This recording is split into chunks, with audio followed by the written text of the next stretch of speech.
Derrière les hautes colonnes de marbre et les fières statues de bronze qui ornaient le cœur de la cité antique de Sparte, se cachait une réalité bien plus sombre que l'éclat des armures étincelantes et la rigueur des défilés disciplinés qui façonnaient son image. Pour les jeunes femmes, le chemin vers le mariage n'était nullement un passage vers la joie ou l'épanouissement de l'amour. C'était une épreuve cauchemardesque qui projetait une ombre sur l'ensemble de leur existence. Alors que les épouses d'Athènes, de Corinthe ou d'autres cités grecques étaient entourées de musique, de festins et de bénédictions lors de leur union, les femmes de Sparte avançaient vers leur chambre nuptiale avec une terreur si étouffante que même des guerriers aguerris, endurcis par les batailles, auraient pu chanceler à cette seule pensée. Ce n'était jamais la célébration de deux âmes s'unissant dans la dévotion. C'était le démantèlement calculé de l'innocence, un rituel conçu par une société militariste qui accordait plus de valeur au contrôle qu'à l'affection, plus d'importance à l'obéissance qu'au consentement, et qui privilégiait la production de guerriers au détriment du bien-être des femmes. Des écrits anciens du 5e siècle avant notre ère conservent des fragments de cette vérité, témoignant des horreurs qui se déroulaient dans des chambres plongées dans l'obscurité. Sparte, redoutée à travers le monde antique pour sa force militaire inégalée, avait bâti un empire de guerriers vêtus de manteaux pourpres et armés de boucliers de bronze. Pourtant, derrière cette façade de discipline et de puissance se cachait une société si impitoyablement structurée que même le lien le plus intime et sacré entre l'époux et l'épouse était déformé pour nourrir la soif insatiable de l'État. Dans ces chambres silencieuses, il n'y avait ni tendresse ni échange d'affection. Ce qui s'y produisait n'était rien d'autre que la destruction méthodique de l'esprit des jeunes femmes, des sacrifices imposés au service d'un empire édifié sur des fondations de violence. Pendant des siècles, Sparte a été célébrée comme une terre où les femmes étaient libres, puissantes et exceptionnellement indépendantes, comparées à leurs sœurs des autres cités grecques. Les historiens les décrivaient comme athlétiques, affirmées et audacieuses, jouissant d'une autonomie que l'on ne retrouvait ni à Athènes ni à Corinthe. Mais l'archéologie moderne et la réinterprétation minutieuse des textes anciens ont renversé cette image idéalisée. Sous la surface brillante de cette prétendue liberté se dissimulait une réalité troublante, un monde saturé de douleur et de silence. Les chercheurs comprennent désormais que la « liberté » des femmes spartiates n'était pas une véritable libération, mais un système soigneusement élaboré de contrôle. Les fouilles de chambres nuptiales, associées à des récits fragmentaires de chroniqueurs oubliés, révèlent une vérité terrible. La nuit de noces à Sparte n'était pas une coutume enracinée dans la culture, mais une forme de traumatisme sanctionné par l'État. C'était, en essence, une agression psychologique, délibérément conçue pour garantir la soumission totale des femmes dès le tout premier instant du mariage. Pour comprendre la peur qui consumait les jeunes épouses spartiates, il faut d'abord saisir la monstruosité de la société qui avait engendré une telle cruauté. Sparte se distinguait de toutes les autres cités-États grecques. Elle n'existait pas comme une communauté de familles ou d'individus liés par la tradition et la fierté civique. Elle fonctionnait comme une machine froide, efficace et vouée à un seul objectif, forger les guerriers les plus disciplinés que le monde ait jamais connus. De la naissance jusqu'au dernier souffle, chaque Spartiate vivait sous le regard implacable de l'État. Les parents étaient privés d'autorité sur leurs propres enfants, l'État revendiquait la propriété de chaque âme née à l'intérieur de ses frontières. Ce système était attribué à Lycurgue, le législateur séminitique qui, vers 650 avant notre ère, établit une constitution transformant Sparte en une société de fer et de discipline. Dans ce monde, le bonheur personnel n'était pas seulement rejeté, il était considéré comme une menace, un danger pour l'ordre collectif. Les désirs individuels, les émotions et les libertés devaient être effacés afin de maintenir la suprématie du tout. Les découvertes archéologiques faites dans les casernes spartiates révèlent la dureté des conditions imposées aux hommes. Ils étaient contraints de vivre dans des logements militaires communautaires jusqu'à l'âge de 30 ans, interdits de nouer les liens familiaux naturels pendant les années où la plupart des êtres humains aspirent à l'amour et au partenariat. Les femmes, elles aussi, n'étaient pas épargnées par ce contrôle implacable. Elles étaient soumises à des entraînements physiques rigoureux, non pas pour cultiver leur propre force ou indépendance, mais afin de modeler leur corps en vaisseaux efficaces, capables de donner naissance à des enfants forts et en bonne santé, futurs soldats promis à l'armée spartiate. Dans ce cadre rigide, le mariage lui-même avait perdu toute trace de romantisme ou de profondeur spirituelle. Les récits laissés par des observateurs perses et égyptiens décrivent les mariages spartiates non pas comme des moments de fête, mais comme des arrangements austères et utilitaires, qui laissaient les témoins étrangers stupéfaits par leur absence totale de joie. Ces cérémonies n'étaient pas l'union de deux cœurs, mais la déclaration publique d'un contrat de reproduction, approuvé et sanctionné par l'État. L'amour, la tendresse et le choix personnel n'étaient pas simplement indésirables, ils étaient condamnés comme des faiblesses dangereuses, susceptibles de saper l'autorité absolue jugée nécessaire au maintien de la suprématie militaire. Ainsi, dans cette structure brutale, la nuit de noces devint un rituel de terreur, conçu pour détruire toute notion de partenariat et pour sceller la soumission dès le premier instant. Les sociologues modernes qui étudient les sociétés totalitaires reconnaissent ici un schéma familier. en détruisant l'intimité et en remplaçant l'amour par la peur, l'État approfondit l'isolement des individus, s'assurant qu'ils deviennent entièrement dépendants de l'autorité. Pour les jeunes épouses spartiates, cette nuit n'était pas le commencement d'une vie partagée, mais le moment où elles découvraient leur véritable place dans la société. Elles n'étaient pas des épouses dans le sens d'égal partenaire, ni même des individus dotés de dignité ou de valeurs propres. Elles n'étaient que des ressources, des corps reproducteurs à gérer, exploiter et consumer au service des ambitions de l'État. L'archéologie révèle le lourd tribut imposé par ce système. Les fouilles de nécropoles spartiates ont mis au jour des restes squelettiques de femmes marquées par une souffrance incessante. Les os portent les traces de traumatismes liés à des grossesses répétées, de malnutrition endurée pendant la gestation, ainsi que de fractures dues au stress, témoins silencieux d'une anxiété chronique et d'abus. La datation au carbone et les analyses menées indiquent en outre que, malgré leur entraînement physique réputé, les femmes spartiates vivaient moins longtemps que leurs contemporaines d'Athènes ou de Corinthe. Leur force n'était pas cultivée pour leur offrir liberté ou vitalité, mais afin de les rendre assez résistantes pour supporter d'interminables cycles de grossesse, de peur et de domination. Les preuves mises au jour par les archéologues dévoilent une vérité glaçante. L'entraînement rigoureux imposé aux femmes spartiates n'avait jamais pour but leur épanouissement. Il n'était pas destiné à leur donner vitalité, indépendance ou fierté. Il forgeait en réalité des réceptacles résistants à un cheptel reproductif suffisamment robuste pour survivre à des cycles répétés de grossesse, de traumatisme et de souffrance, afin d'assurer la production ininterrompue de soldats pour la machine de guerre spartiate. Les études comparatives des anciens codes juridiques montrent à quel point Sparte se distinguait de manière inquiétante dans son traitement des femmes. À Athènes, bien que les femmes fussent limitées par des restrictions sévères et privées de nombreux droits, la loi leur offrait au moins une protection contre les formes les plus extrêmes de violence conjugale. À Babylone et en Égypte, les cadres légaux de la même époque reconnaissaient même le droit d'une femme à demander le divorce pour cause de cruauté ou de mauvais traitement.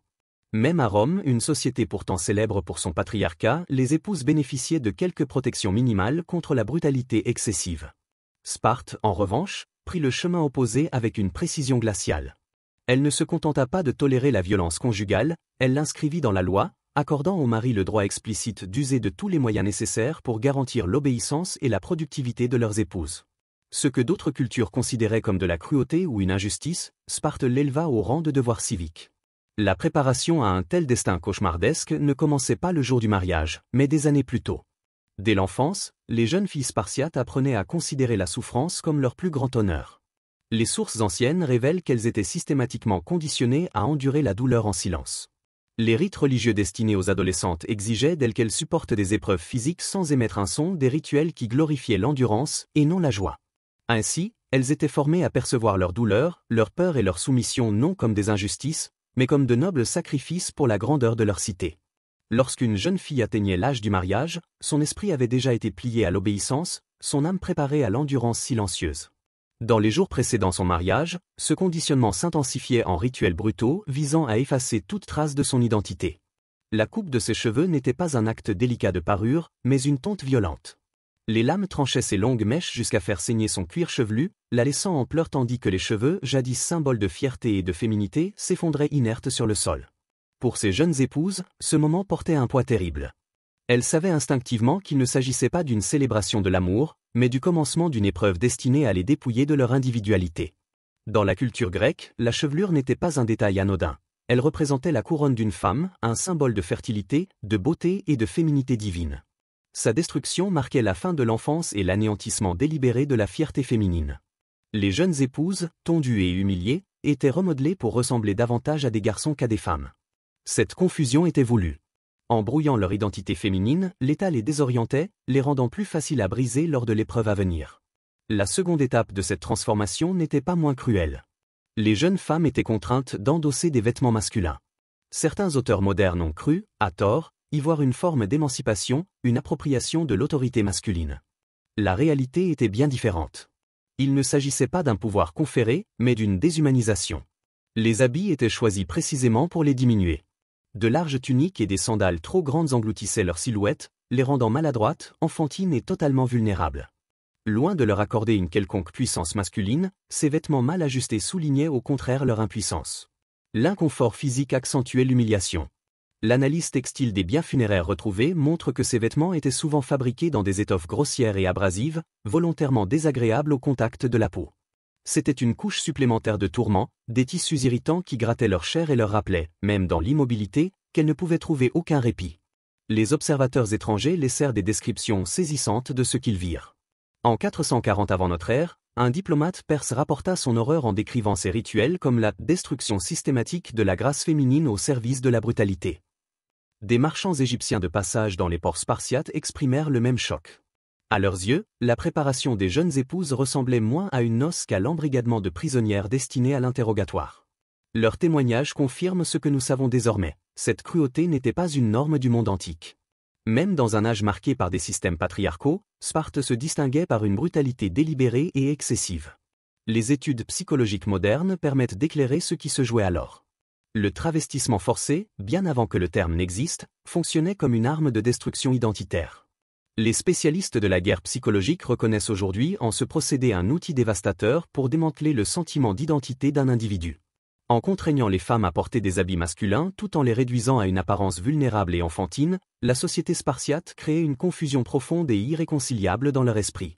C'était une forme de torture psychologique, destinée à semer le chaos dans leur identité et à les laisser sans défense, brisées, prêtes à la soumission. L'esprit de la jeune épouse, déjà fracturé par la tonte de ses cheveux et l'humiliation du travestissement, vacillait désormais au bord de l'effondrement. Son identité féminine, effacée puis recouverte de l'apparence creuse de vêtements masculins, la laissait perdue dans un labyrinthe de confusion. Ce chaos intérieur était volontaire, il sapait ses défenses, brisait sa volonté, afin que, lorsque l'épreuve véritable commencerait, elle fût trop désorientée pour résister. Une fois la transformation achevée, la jeune femme était plongée dans des heures d'isolement écrasant. La chambre nuptiale, loin d'être un sanctuaire de chaleur et d'intimité, avait été conçue comme un lieu de peur. Les études architecturales anciennes révèlent que ces pièces étaient en réalité des cellules sans fenêtres, scellées par une lourde porte unique. Elles n'avaient rien de commun avec les chambres nuptiales décorées d'Athènes ou de Corinthe, où fleurs, fresques et symboles de fécondité promettaient le bonheur.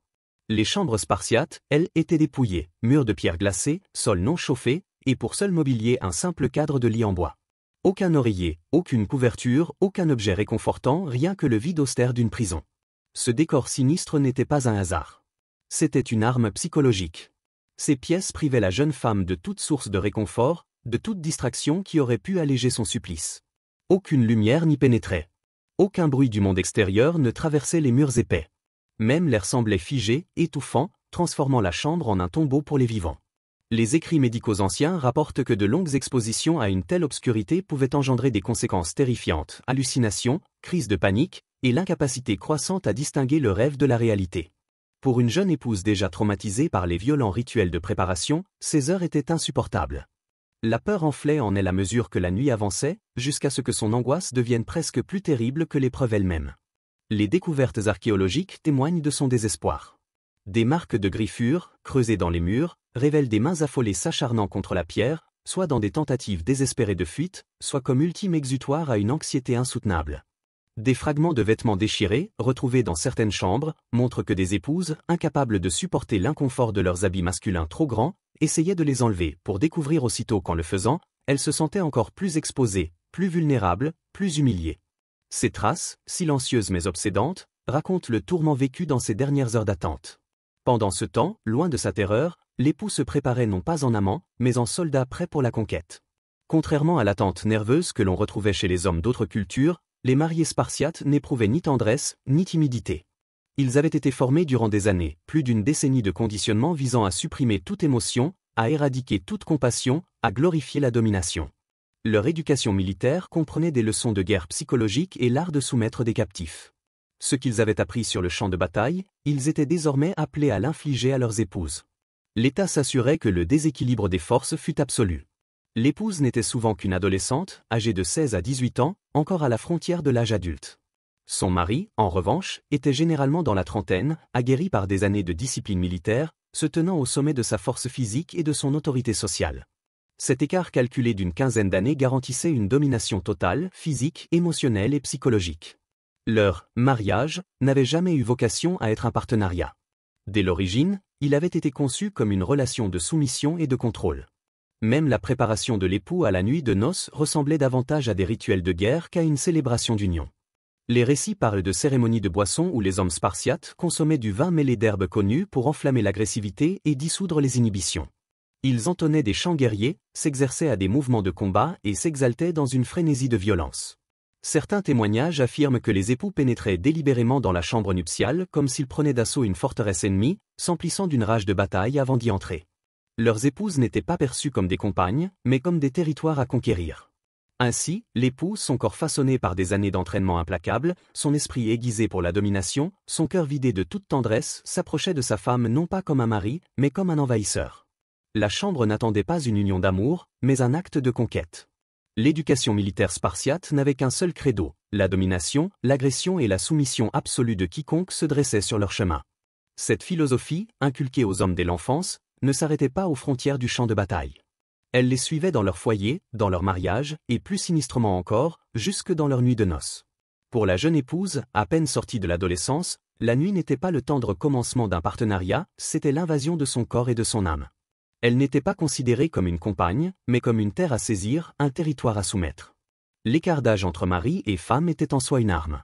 La mariée, souvent âgée de 16 ou 17 ans, demeurait fragile, encore empreinte de l'innocence de la jeunesse. Son époux, lui, se tenait à l'apogée de sa vigueur. 30 ans, son corps forgé par une discipline incessante, son esprit endurci par des années de conditionnement. Ce déséquilibre n'était pas un hasard. Il avait été calculé par l'État pour que, dès la première nuit, le mari exerce un contrôle complet, physique et psychologique, sur sa jeune épouse. Ainsi, lorsque l'époux pénétrait dans la chambre nuptiale, ce n'était jamais avec douceur. Il n'entrait pas à pas feutrés, ni ne parlait avec délicatesse. Les récits antiques décrivent des hommes enfonçant des portes, forçant des fenêtres, entrant dans la pièce comme s'il s'agissait d'un terrain ennemi. Le symbole était brutal et voulu, l'épouse était assiégée. Son corps n'était pas destiné à être chéri, mais à être conquis. Les lecteurs modernes reconnaîtraient ces actes pour ce qu'ils étaient réellement, des agressions dissimulées sous le voile du rituel. La terreur de la mariée ne résidait pas seulement dans la violence physique, bien que celle-ci fût insupportable en soi. L'horreur véritable se trouvait dans la destruction de ses illusions.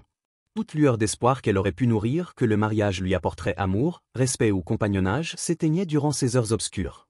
Elle était réduite au rang de propriété, estimée non pour ce qu'elle était, mais pour sa capacité à enfanter les enfants destinés à l'armée insatiable de l'État. Certains récits évoquent les cris des épouses déchirant le silence de la nuit, résonnant dans les quartiers de Sparte.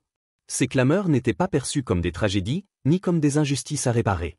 Elles étaient, au contraire, acceptées avec gravité comme la preuve que le rituel accomplissait son but, que la volonté de la femme se brisait, que l'autorité du mari s'établissait.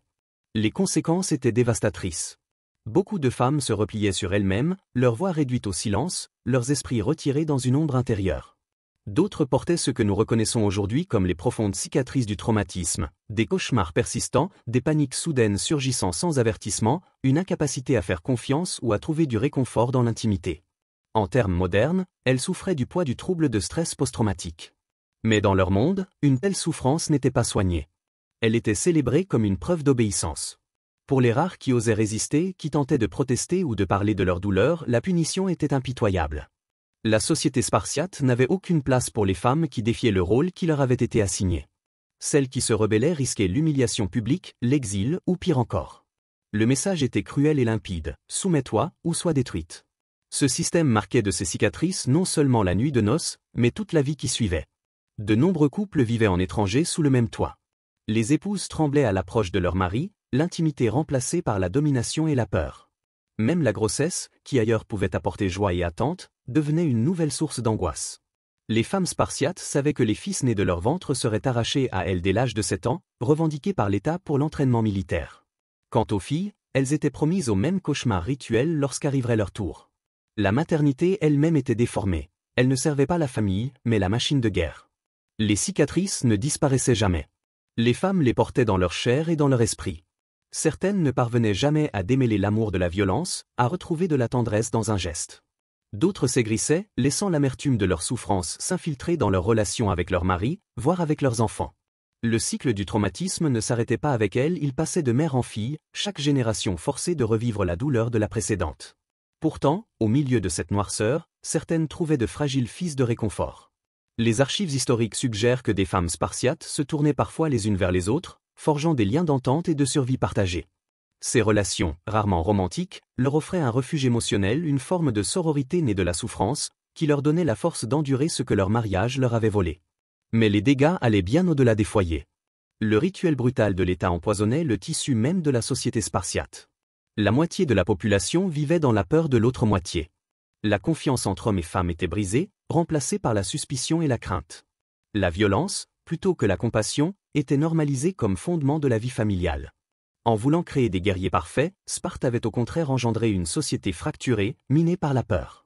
Le poison qui s'infiltrait dans les mariages spartiates ne restait pas confiné aux chambres privées. Il se répandait comme une maladie au cœur même de la société, l'affaiblissant de l'intérieur.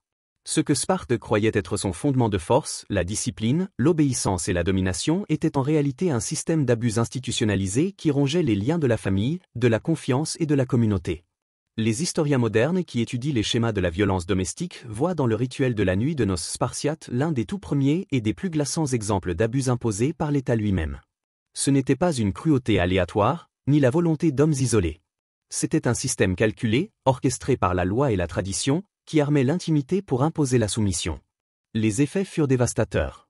Les preuves archéologiques suggèrent que les femmes spartiates souffraient de taux plus élevés de mortalité infantile et de décès maternel que leurs homologues ailleurs en Grèce.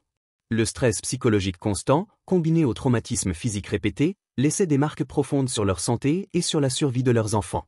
Ainsi, la politique même conçue pour renforcer Sparte pouvait avoir accéléré son déclin, car la répression implacable de la moitié de la population privait l'État de force intellectuelle, émotionnelle et créative.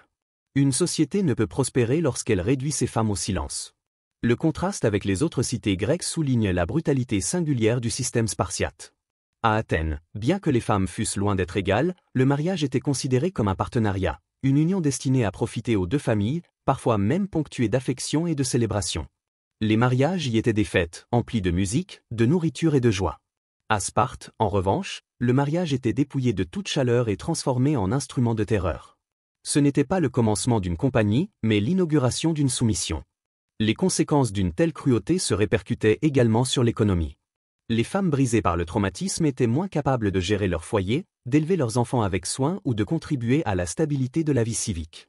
Au lieu d'être les nourricières de la culture, elles devenaient des survivantes silencieuses, endurant une existence de désespoir muet. L'obsession à courte vue de produire des guerriers aveuglait l'État spartiate à une vérité plus profonde. Une civilisation ne repose pas seulement sur des soldats, mais sur des familles soudées par l'amour, la confiance et la coopération. Les fouilles récentes de maisons spartiates apportent un éclairage supplémentaire sur cette souffrance cachée. Les archéologues ont découvert des indices de quartiers séparés pour les maris et les femmes, suggérant que de nombreux mariages étaient froids et distants, les partenaires menant en grande partie des vies séparées. Cette séparation physique pouvait offrir une mince protection aux épouses traumatisées, mais elle sapait également les liens familiaux qui maintenaient la cohésion dans d'autres sociétés grecques. Les objets personnels racontent l'histoire de ces femmes avec plus de force que les mots.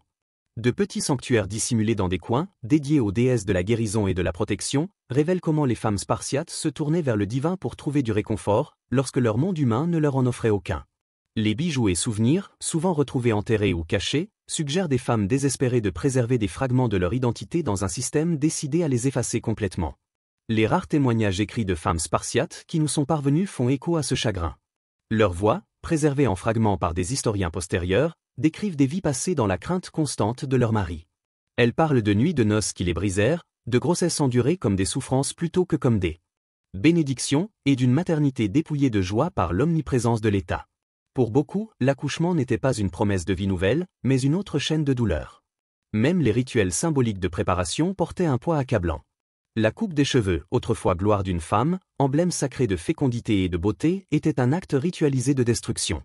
En tranchant leurs mèches, Sparte tranchait leur confiance, leur féminité, leur capacité à tirer fierté de leur apparence. Les vêtements masculins qu'elles étaient contraintes de porter ne faisaient qu'approfondir cette humiliation. Trop grands, mal ajustés, ces habits réduisaient les femmes à l'apparence d'enfants effrayés, soulignant leur impuissance plutôt que leur force. Cette infantilisation délibérée les dépouillait de leur maturité et de leur identité, les rendant plus faciles à dominer. L'obscurité de la chambre nuptiale, elle aussi, n'était pas seulement symbolique, elle était cruellement pratique.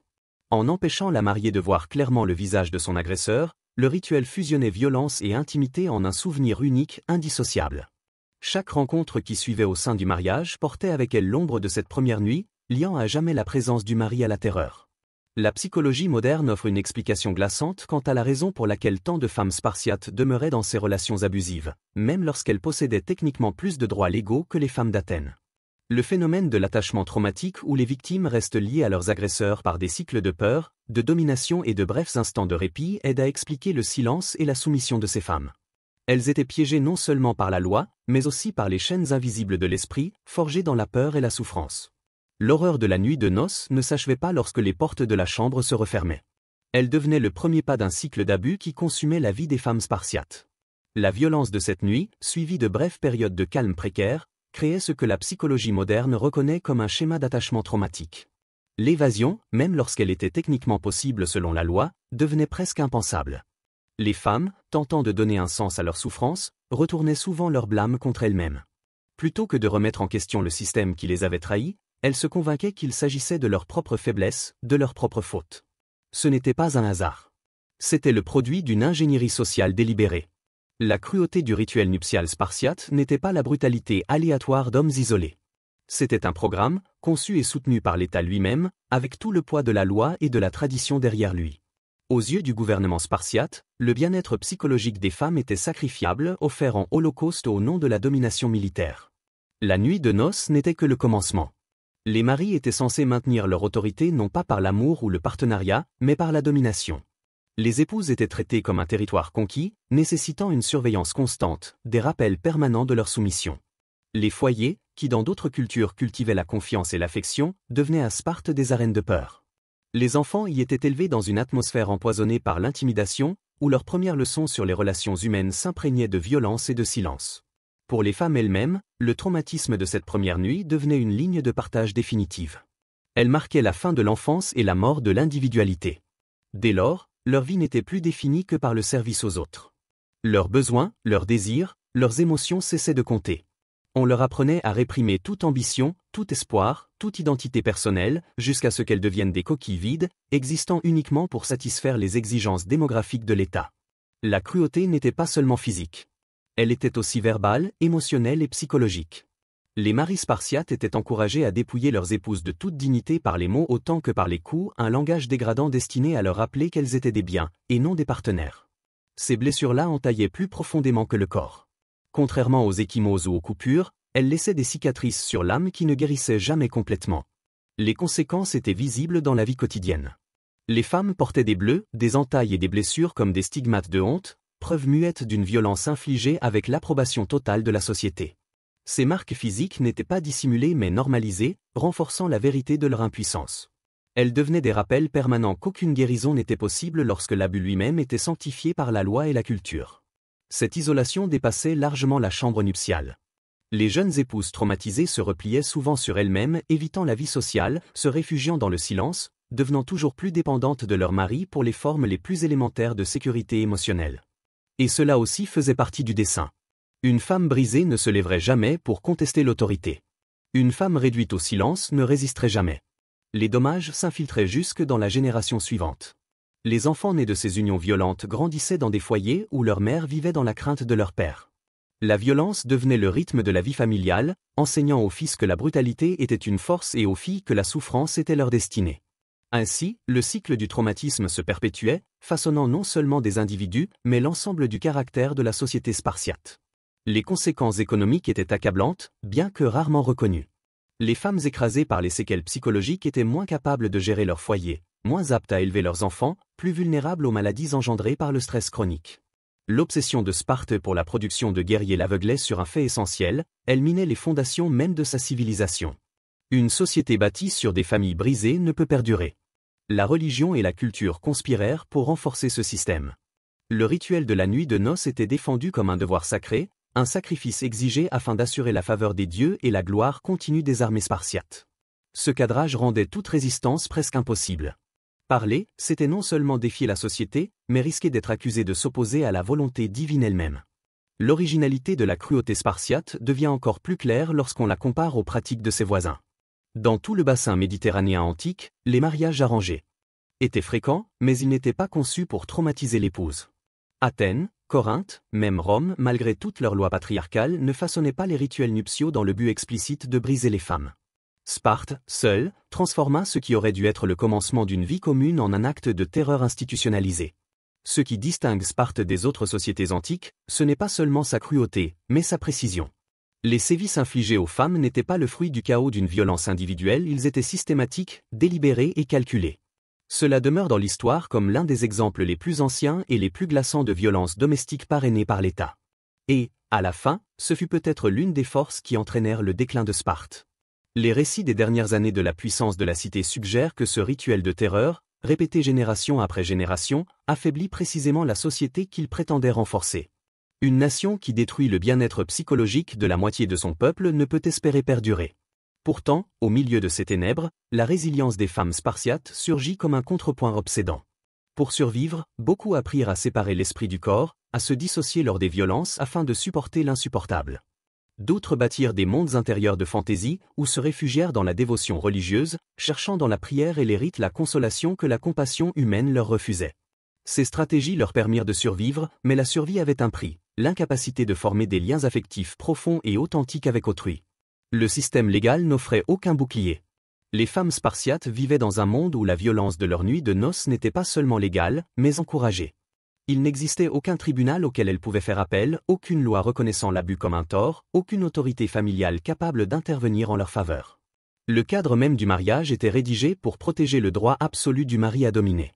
Pour les épouses, la justice et la protection n'étaient que des illusions inexistantes. La médecine, elle aussi, les abandonna. À une époque qui ne comprenait pas la notion de traumatisme psychologique, les blessures laissées dans l'esprit des femmes demeuraient invisibles. Ce que nous identifierions aujourd'hui comme un trouble de stress post-traumatique, cauchemar, flashback, angoisse incessante était alors considéré comme de la faiblesse ou une faute morale. Les mêmes femmes qui enduraient une cruauté impensable se voyaient accusées d'être responsables de leur propre souffrance. Pendant ce temps, le monde extérieur regardait Sparte avec admiration pour ses guerriers et sa discipline, aveugle au prix humain de cette gloire. Les visiteurs étrangers, fascinés par les soldats spartiates, voyaient rarement ou ne rapportaient pas l'agonie des femmes. Les historiens de l'époque, captivés par les triomphes militaires, perpétuèrent le mythe de la supériorité spartiate tout en ignorant les cris étouffés qui résonnaient derrière les portes closes. Cette mémoire sélective permit à la brutalité de rester dissimulée, effaçant ses victimes des récits glorieux de Sparte. Le rituel lui-même était conçu pour maximiser la destruction psychologique. L'élément de surprise, l'irruption soudaine de violence, la suppression de toute possibilité de préparation, rien de tout cela n'était accidentel. C'étaient les outils d'un État qui comprenait, avec une effrayante lucidité, comment transformer la peur en arme. Les dirigeants spartiates n'avaient peut-être pas le vocabulaire de la psychologie moderne, mais ils savaient comment broyer l'esprit humain. Pour les femmes, le traumatisme ne s'arrêtait pas à la nuit de noces. Chaque grossesse portait en elle une nouvelle vague de terreur. Les filles qui naissaient leur étaient arrachées à l'âge de 7 ans, englouties par la machine militaire. Les filles, quant à elles, finiraient par subir le même chemin de la coupe des cheveux, du travestissement forcé et de la terreur de la chambre nuptiale. Ce qui aurait dû être un moment de joie, la vie remuant dans le ventre, devenait un rappel de souffrance à venir. La maternité n'était pas une bénédiction, mais une condamnation. Et toujours, il y avait le silence. La pression pour endurer en silence était écrasante. Prendre la parole signifiait risquer non seulement sa propre vie, mais aussi la sécurité de ses enfants et de sa famille. Le message de l'État était gravé dans l'existence de chaque femme, se soumettre ou entraîner la ruine de ceux qu'elle aimait. Dans un tel climat, le silence devint la seule option. Des générations entières de souffrances demeurèrent cachées, jamais écrites, jamais racontées, jamais contestées. Lorsque nous regardons en arrière vers ce sombre chapitre, la réalité devient indéniable. La souffrance des jeunes épouses spartiates n'était pas un accident, ni un malheureux effet secondaire du militarisme. Elle était intentionnelle. L'État choisit de sacrifier le bonheur et l'humanité de ces femmes, convaincu que la peur et la domination étaient des outils acceptables de contrôle. Ce faisant, Sparte créa une société où la moitié de la population vivait dans la terreur de l'autre moitié. Et bien qu'elle ait cru que cela la rendait forte, elle sema en réalité les graines de sa propre destruction. L'ombre des rituels nuptiaux spartiates ne s'acheva pas avec les femmes qui les endurèrent, elle s'étendit à travers les générations. Les enfants qui grandirent dans des foyers gouvernés par la peur et la violence emportèrent ces schémas dans leur propre vie, répétant le cycle de traumatisme qui empoisonna la société spartiate pendant des siècles. L'État, obsédé par la domination, avait investi dans la création de familles brisées, ce faisant, il vida de l'intérieur les fondations même de la civilisation qu'il prétendait préserver. Les survivantes modernes de violences domestiques reconnaîtraient les symptômes que l'on retrouve encore et encore dans les récits des femmes spartiates. L'hypervigilance constante, l'incapacité à se reposer, les tentatives désespérées d'apaiser leurs agresseurs, et l'érosion lente de leur estime de soi. Ces réactions, répétées à travers les époques et les cultures, révèlent une vérité indéniable: l'usage de la violence pour contrôler l'intimité n'est pas seulement inhumain, il est corrosif pour l'âme de toute société. L'archéologie confirme ce que l'histoire suggère: Sparte, autrefois la terreur du monde antique, finit par s'effondrer. Ces armées, qui avaient jadis semé la peur parmi les nations, ne purent plus être soutenues. Si de nombreux facteurs contribuèrent à sa chute, la destruction systématique des liens familiaux par la violence institutionnalisée doit être comptée parmi eux. Une civilisation qui blesse ainsi son propre peuple ne peut durer éternellement. Le coût humain finit toujours par dépasser les gains temporaires de la brutalité. Le rituel nuptial de Sparte demeure l'un des exemples les plus glaçants de l'histoire sur la manière dont un État peut transformer les relations intimes en armes, changeant l'amour en champ de bataille et le mariage en conquête.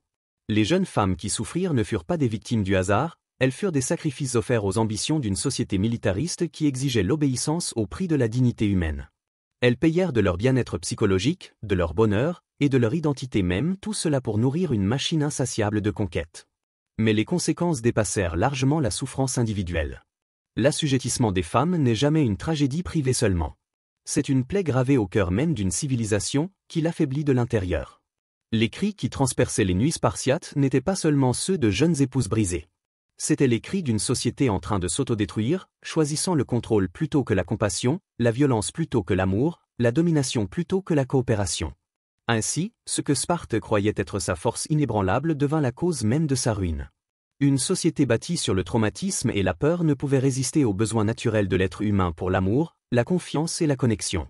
En fin de compte, la terreur imposée aux jeunes épouses spartiates ne fut pas seulement leur cauchemar personnel, mais le glas d'une civilisation qui avait échangé son humanité contre le pouvoir.